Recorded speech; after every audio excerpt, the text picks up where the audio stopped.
আসন্ন ত্রয়োদশ জাতীয় সংসদ নির্বাচনে মনোনয়নপত্র যাচাই বাছাই রিটার্নিং কর্মকর্তাদের আদেশের বিরুদ্ধে করা আপিলের শুনানির শেষ দিন আজ।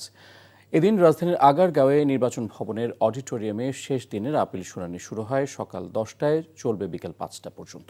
এখন পর্যন্ত 400 জনের মনোনয়ন বৈধ ঘোষণা করেছে নির্বাচন কমিশন। বাতিল হয়েছে 200টি আবেদন, স্থগিত করা হয়েছে 30টি মনোনয়নপত্র। তফসিল অনুযায়ী 20 জানুয়ারি প্রার্থিতা প্রত্যাহারের শেষ তারিখ। রিটার্নিং কর্মকর্তা চূড়ান্ত প্রার্থী তালিকা প্রকাশ করে প্রতীক বরাদ্দ করবেন 21 জানুয়ারি। নির্বাচনী প্রচারণা শুরু হবে 22 জানুয়ারি। প্রচার চালানো যাবে 10 ফেব্রুয়ারি সকাল 7:30 পর্যন্ত, আর ভোট গ্রহণ করা হবে 12 ফেব্রুয়ারি।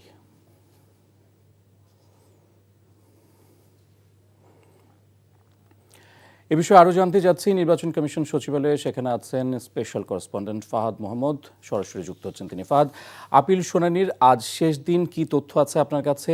এছাড়া বিএনপি মহাসচিব মির্জা ফখরুল ইসলাম আলমগীরের সিইসির সাথে বৈঠকের কথা রয়েছে, সে সম্পর্কে কি জানেন আপনি?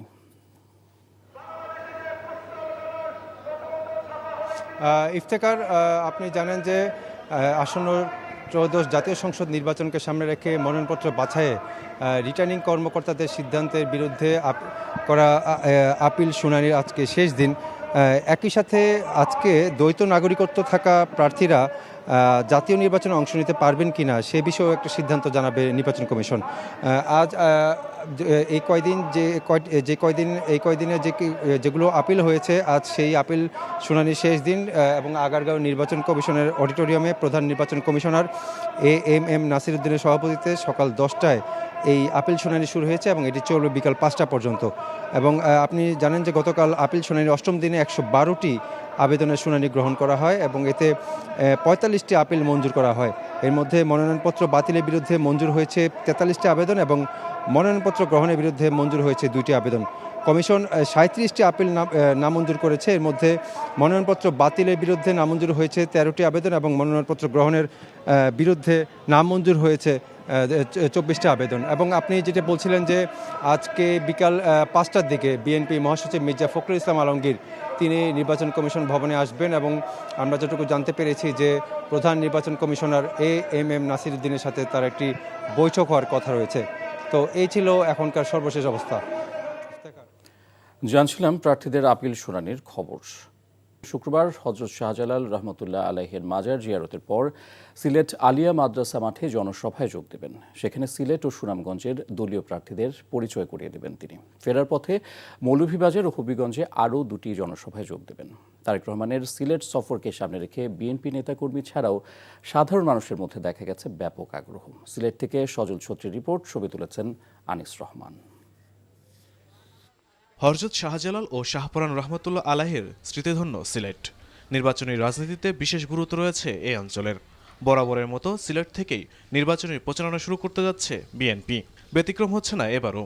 22 জানুয়ারি সিলেটে মাজার জিয়ারত ও জনসভার মধ্য দিয়ে আনুষ্ঠানিক প্রচারণা শুরু করবেন দলের চেয়ারম্যান তারেক রহমান।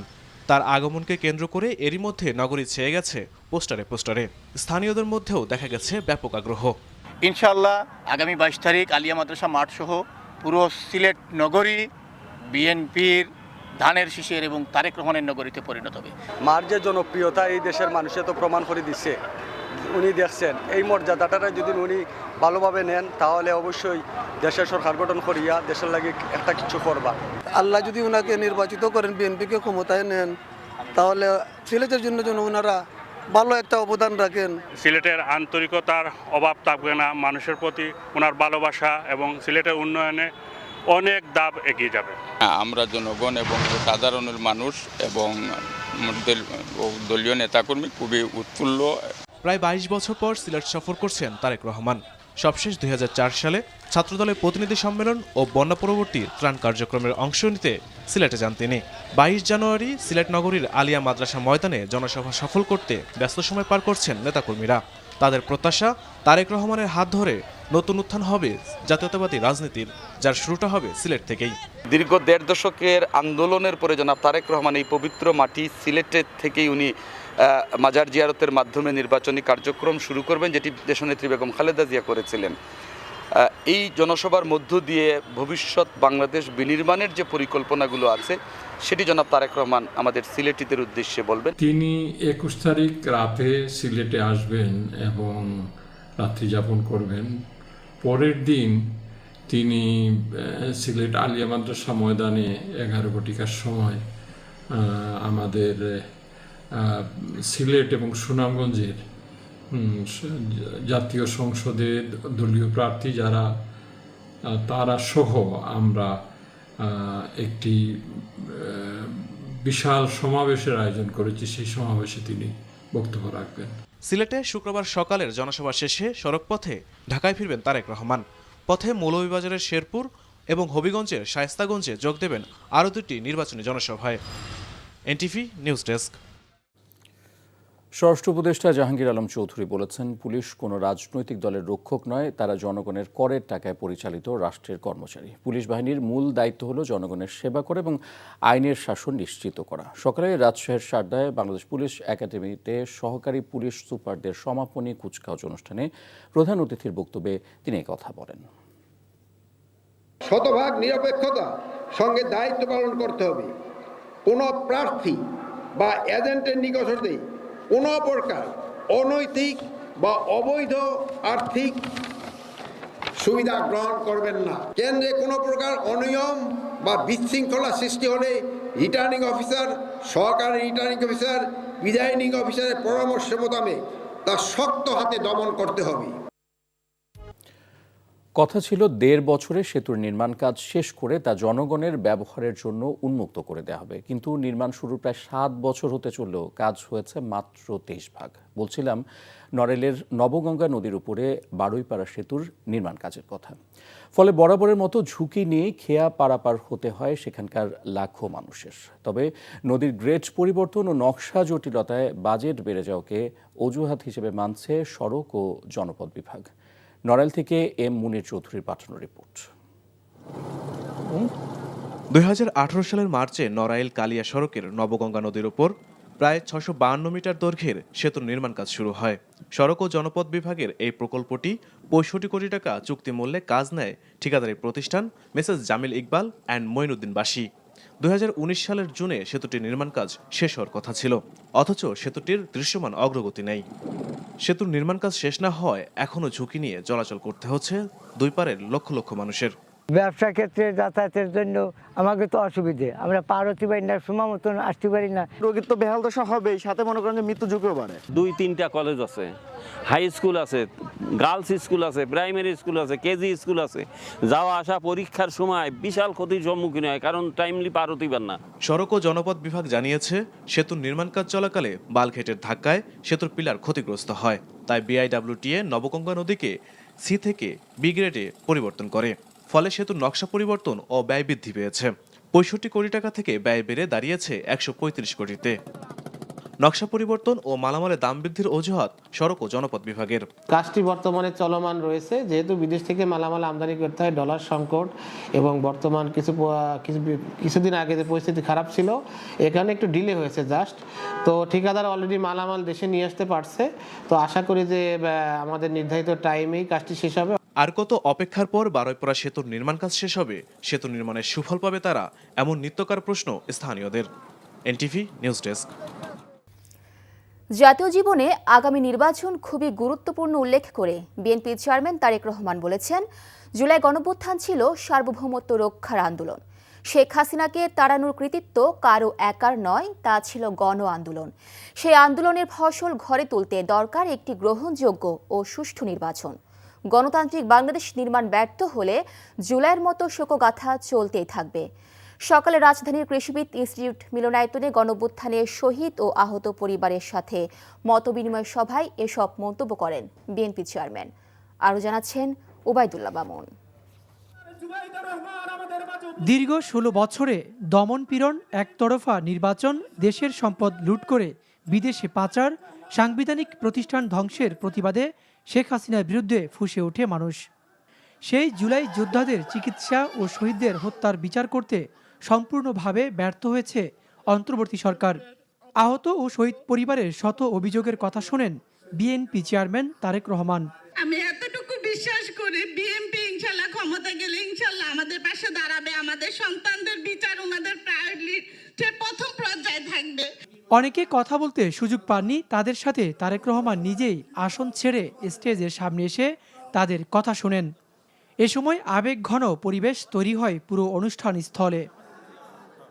পরে প্রধান অতিথির বক্তব্যে তিনি বলেন, বিএনপি আগামীতে রাষ্ট্র ক্ষমতায় গেলে মুক্তিযুদ্ধ মন্ত্রণালয়ের মতো আলাদা আরেকটি বিভাগ খোলা হবে জুলাই যোদ্ধাদের জন্য।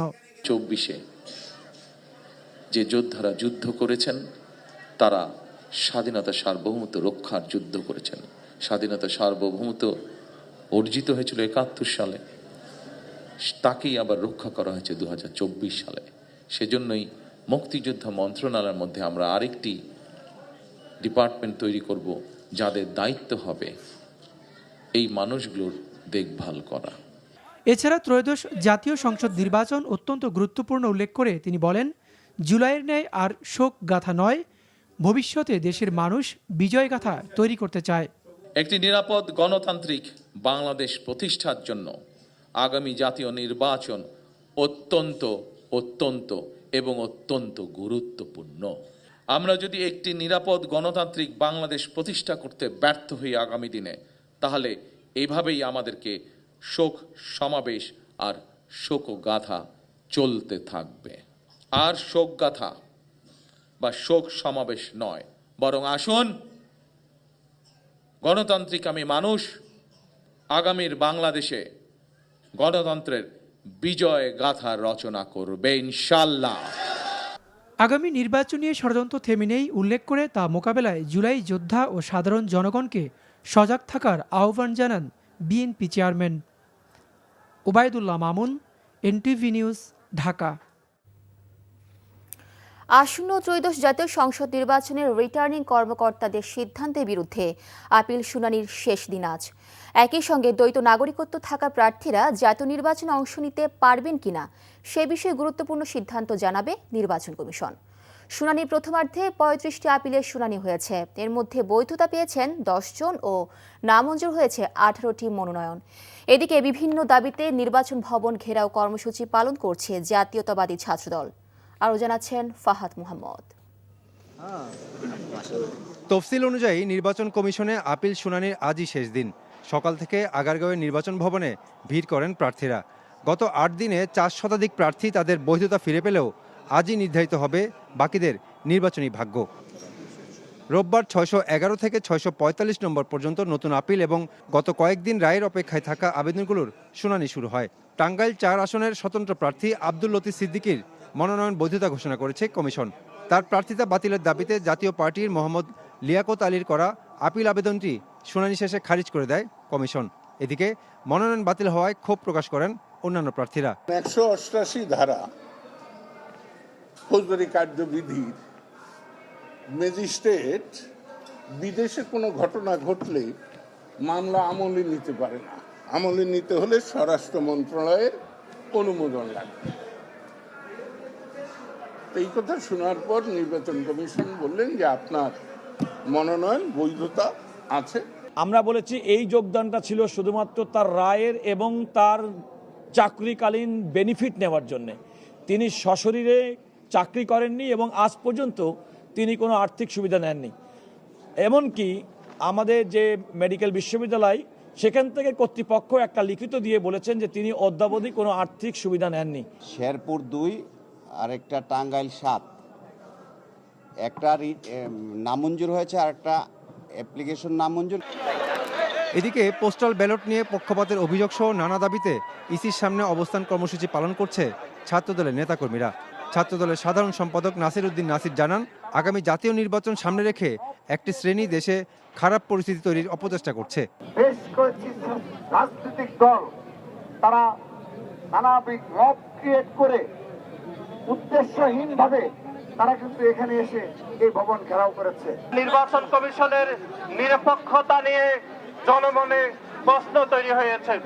সুতরাং আমাদের আজকের এই অবস্থান কর্মসূচির প্রথম দফাটি হচ্ছে পোস্টাল ব্যালট নিয়ে যে বিতর্ক তৈরি হয়েছে, অনতিবিলম্বে নির্বাচন কমিশনের সেটি সমাধান করা উচিত বলে আমরা মনে করি। এদিকে বিকেলে প্রধান নির্বাচন কমিশনার এএমএম নাসিরউদ্দিনের সঙ্গে বৈঠক করবেন বিএনপির মহাসচিব মির্জা ফখরুল ইসলাম আলমগীর। Fahad Mohammad, NTV news, Dhaka. বিচার বিভাগকে স্বাধীন করতে সরকার শতভাগ কাজের কাজ করেছে বলে মন্তব্য করেছেন আইন উপদেষ্টা অধ্যাপক ডক্টর আসিফ নজরুল। দুপুরে রাজধানীর সিরডাপ মিলনায়তনে বিচার বিভাগের স্বাধীনতা ও আইনের শাসন শীর্ষক অনুষ্ঠানে এসব কথা বলেন উপদেষ্টা। তবে আইনের শাসন প্রতিষ্ঠা করতে কমপক্ষে 5 থেকে 10 বছর সময় লাগবে বলে মনে করেন তিনি। বেসিক্যালি আমরা ব্যবহার করব আর এই শব্দটা যে ব্যবহার যারা করছেন তাদের ক্ষেত্রে এই মুহূর্তে আমার যদি ভুল না হয়ে থাকে 1200 এর উপরে আইন আছে। লাস্টে উনি যখন বেরিয়ে গেছেন ওখান থেকে তখন উনি so what's the difference between rule of law and rule by সরকারগুলার থাকবে, নির্বাচিত সরকারগুলাই ক্ষমতাশালী জুডিশিয়াল কাউন্সিল সেটা বিচারের অন্যতম বড়। আমরা সংস্কারের পথে, সুশাসনের পথে, রুল অফ ল এর পথে অগ্রসর হয়েছি। এই অগ্রযাত্রাকে আরো বেগবান করার মতো ক্ষমতা নির্বাচিত সরকারগুলার থাকবে। নির্বাচিত সরকারগুলাই ক্ষমতার পাশাপাশি যদি আন্তরিকতা এবং কমিটমেন্ট দেখায়, অবশ্যই আমরা প্রত্যাশিত সুফল আরো বেশি করে ভবিষ্যতে পেতে থাকব।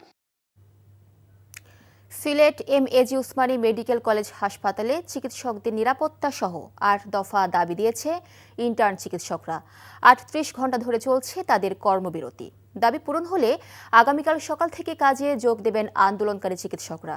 দুপুরে হাসপাতাল কর্তৃপক্ষের সাথে ইন্টার্ন চিকিৎসকদের বৈঠক শেষে কথা জানান তারা।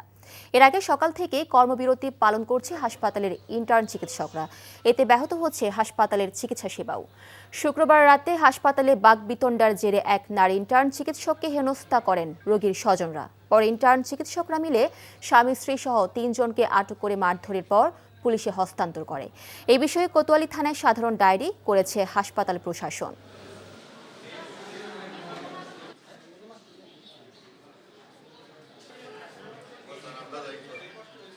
আমাদের ডাক্তাররা আছে, ওনারা সকাল 8টার থেকেই আবার কর্মযজ্ঞ শুরু করবেন। তারা পর্যন্ত 3 কর্মদিবসের মধ্যে শেষ করতে বলছি।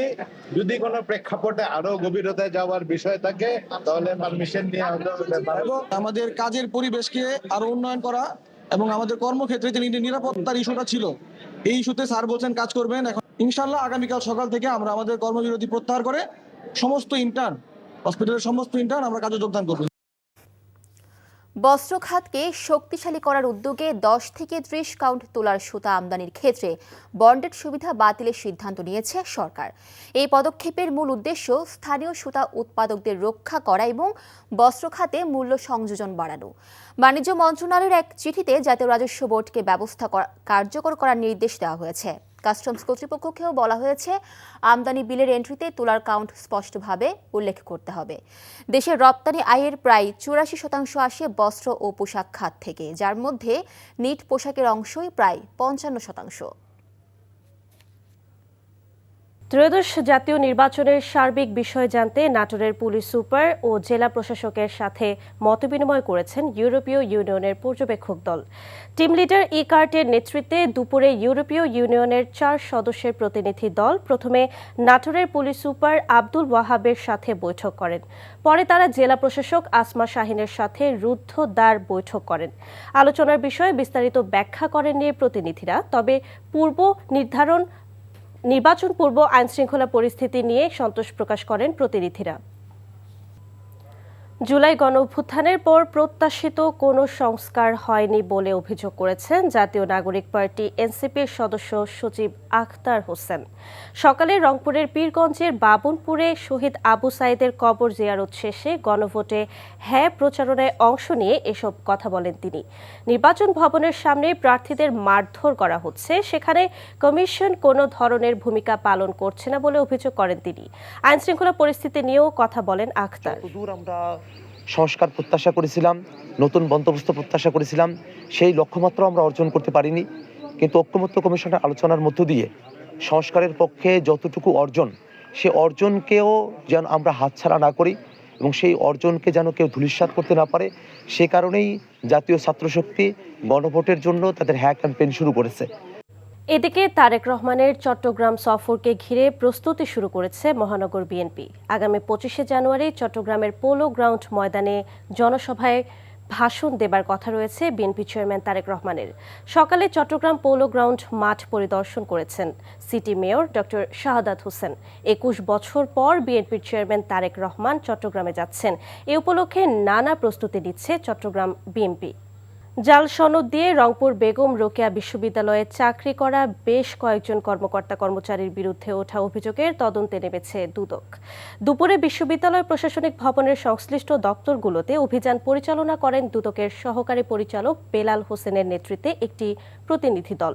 অভিযান শেষে দুদক জানায় প্রাথমিক তদন্তে বেশ কয়েকজন কর্মকর্তা কর্মচারীর শিক্ষাগত সনদের অসঙ্গতি পেয়েছেন তারা।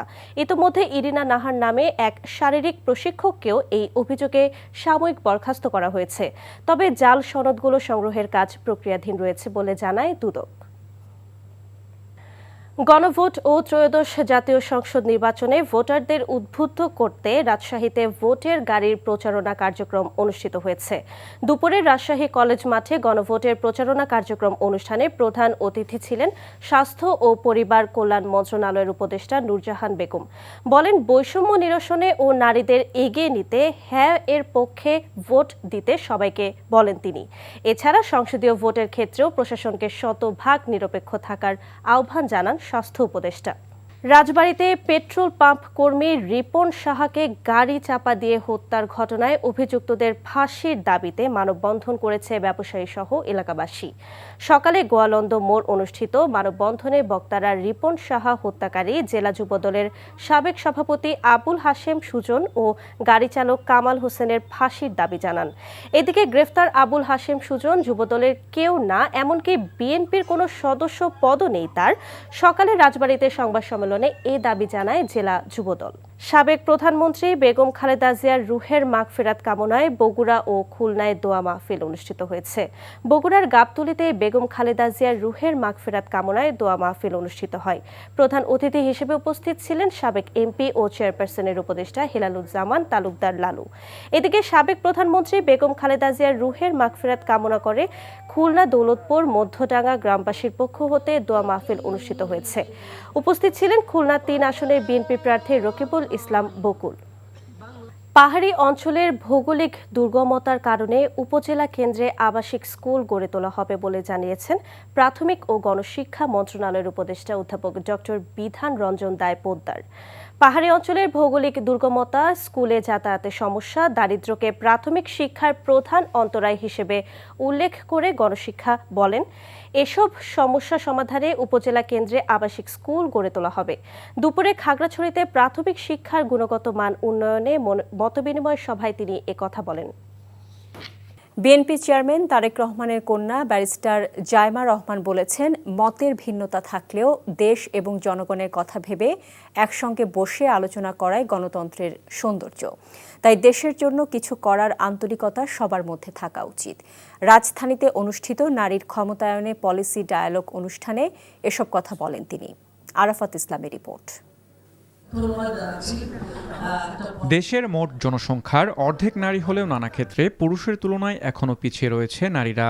তাই আগামী দিনে নারীর ক্ষমতায়নে নীতিগত পদক্ষেপ নেওয়ার বিষয়ে রাজধানীর কৃষিবিদ ইনস্টিটিউটে পলিসি ডায়ালগের আয়োজন করে ঢাকা ফোরাম। এ সময় ক্ষমতায়নের ক্ষেত্রে নারীর চ্যালেঞ্জ নিয়ে আলোচনা করেন বক্তারা। ক্ষুদ্র উদ্যোক্তাদের, তারা কিন্তু আমাদের জিডিপির 25% অবদান রাখে। তাদের মাধ্যমে কর্মসংস্থানটা করতে হবে এবং সেখানে নারীর অংশগ্রহণটাও বাড়াতে হবে। এতে অংশ নিয়ে প্রথমবারের মতো কোনো অনুষ্ঠানে বক্তব্য দিলেন বিএনপির চেয়ারম্যান তারেক রহমানের কন্যা ব্যারিস্টার জায়মা রহমান। নিজের অনুভূতি প্রকাশের পাশাপাশি দেশ ও জনগণের কথাও বলেন তিনি। আমি আজ এখানে দাঁড়িয়েছি ভিন্ন এক অনুভূতি ও আবেগ নিয়ে। আমি বিশ্বাস করি নিজের ছোট্ট জায়গা থেকেও সমাজের জন্য, দেশের জন্য কিছু করার আন্তরিকতা আমাদের সবার মধ্যে থাকা উচিত। আমরা সবাই দেশের জন্য, দেশের মানুষের জন্য ভাবছি, আর এই ভিন্নতা নিয়ে একসাথে কথা বলছি, একের পর এক শুনছি। এটাই গণতন্ত্রের আসল সৌন্দর্য। নীতি নির্ধারণী পর্যায়ে নারীদের অংশগ্রহণ নিশ্চিত করা প্রয়োজন বলে মনে করেন জাইমা রহমান। যদি ইনক্লুশন না থাকে in leadership positions, mid level, junior সবগুলো পজিশনে, তাহলে আমরা ওনাদের দৃষ্টিটা পাবো না। নারী হোক না হলে আদিবাসী হোক, যে কোনো ধর্মেরই হোক, আমাদের এই রিপ্রেজেন্টেশনটা প্রয়োজন। আর সরকার গঠন করলে নারীর ক্ষমতায়নে বিএনপি কাজ করবে বলে জানান দলটির স্থায়ী কমিটির সদস্য আমির খসরু মাহমুদ চৌধুরী। রাষ্ট্রের উন্নয়নে কর্মকাণ্ডে তারা অংশগ্রহণ করতে পারে। So there should be a level playing field for everybody. সকলের রাষ্ট্রের কর্মকাণ্ডে অংশগ্রহণ করার জন্য সমান সুযোগ থাকতে হবে। বিএনপি ক্ষমতায় গেলে সবার মত প্রকাশের স্বাধীনতা সমুন্নত রাখা হবে বলেও উল্লেখ করেন বিএনপির নীতি নির্ধারণী পর্যায়ের এই শীর্ষ নেতা। সকলের মুক্ত পরিবেশে মুক্তভাবে কথা বলার। আরাফাত ইসলাম, এনটিভি নিউজ, ঢাকা।